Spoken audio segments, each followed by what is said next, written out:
How to lose 170 pounds. Step 1. Be 140 pounds overweight. Be generally disgusted with the way that you look, feel, and smell, but be too depressed to do anything about it, leading to another 30 pounds of weight gain, leaving you at 397 pounds. Step 2. See a picture of yourself and be so disgusted that you have to do something. Make some progress. Feel more confident. Meet a girl. Live during a global pandemic where the majority of the world is shut down. Realize that people who aren't morbidly obese have a better rate of survival, so you decide to lock in even harder. Go buy new clothes because your old ones don't fit right anymore. Date the girl. Start tracking your calories and taking longer walks because your knees don't hurt as much anymore. Fall in love. Start receiving compliments from people because they are noticing too. Try not to let your ego get too big.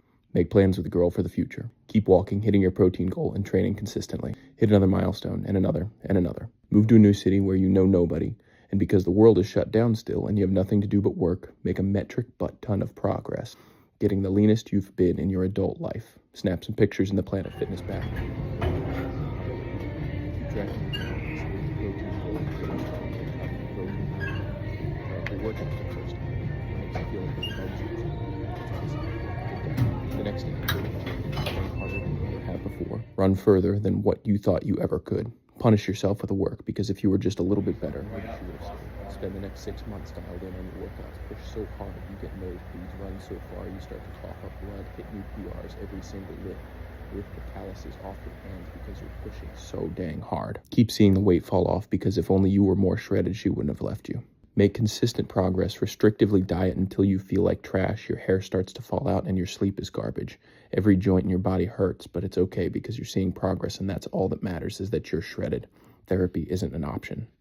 Skip your meals and only hit your protein goal because you don't want to lose any of the precious muscle that you've built, because less muscle means you are less. Try to forget her. Snap a picture of your progress and send it to your friend because you saw some veins that you've never seen before. He calls you out. Asks if you're okay. He knows you aren't, but you tell him you are anyways. He doesn't know that you don't value yourself. But you're not jacked enough, so why should you? Keep pushing the weights, keep pushing the scale lower and lower every week, keep pushing people away. Family doesn't matter, friends don't matter. The only thing that matters is that you show up and carry the boats and the logs every day for hours, because if you don't, you'll likely reenact Kurt Cobain's final solo. Get your first big injury because you train like an idiot. No lifting heavy, no serious workouts. Realize you're worthless. The only thing that gave you value is gone. You are a piece of garbage.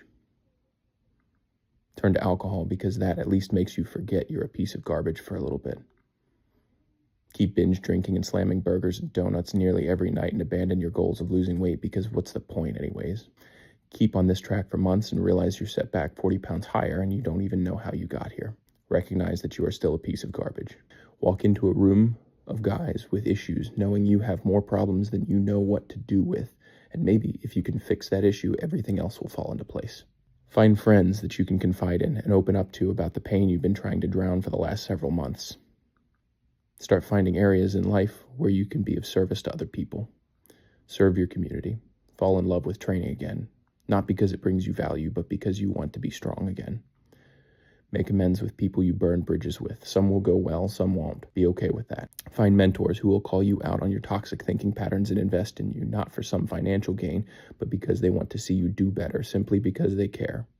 Become that for other people. Meet your niece and realize that despite the fact that she isn't your kid, you would go to hell and back for her, and that you want to live. You want to be strong for her. You realize that you want to be strong for when your grandparents and your parents can't take care of themselves anymore. Start getting your diet in order again, tracking calories, eating well-balanced meals, and getting plenty of protein. Change the goal from being as skinny as possible to being as strong as possible. Go to therapy and realize that you've got a lot more baggage than you originally thought. Keep taking your walks, training close to failure, hitting your protein goal over and over and over and over and over again. Start posting on Instagram because it helps you to stay accountable. Do this for not days, not weeks, but months. Protein, steps, lift over and over and over and over again. Then it happens. You hit your goal. There's no fireworks, no explosions, no waving flags, no celebrations. You didn't know what it would feel like, but you did it. You finally freaking did it. But what you realize is that despite being excited that you hit a goal, somewhere along the journey you learn that it isn't about the muscle. Somewhere along the journey you learn that it isn't the muscle that gives you value. It's not your body fat percentage. It's not how healthy you are. It's deeper than that. You realize that people care for you. They genuinely love you. And you genuinely love them in a way that you didn't know you possibly could. You realize the world isn't out to get you. You find a certain peace and acceptance with who you are. You aren't perfect, and the goals you have will shift. They should. That's a part of growth.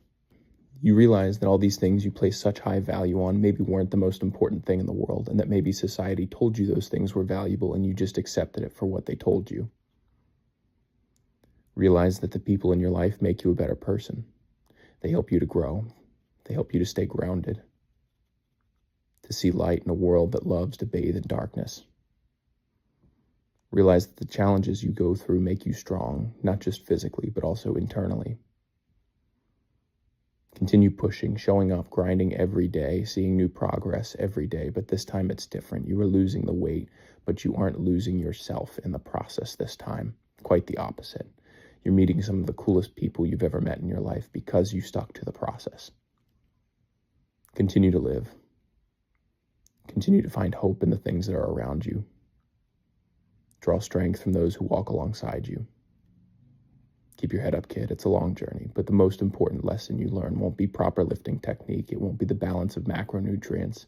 It'll be the answer to the question Shinedown asked in 2015. How did you love? Or were you kind to those who are around you and yourself? Did you learn to forgive yourself for your mistakes? Did you learn to forgive those around you who made mistakes and hurt you in the process? How did you love? Step 3, no liquid calories, too much empty sugar.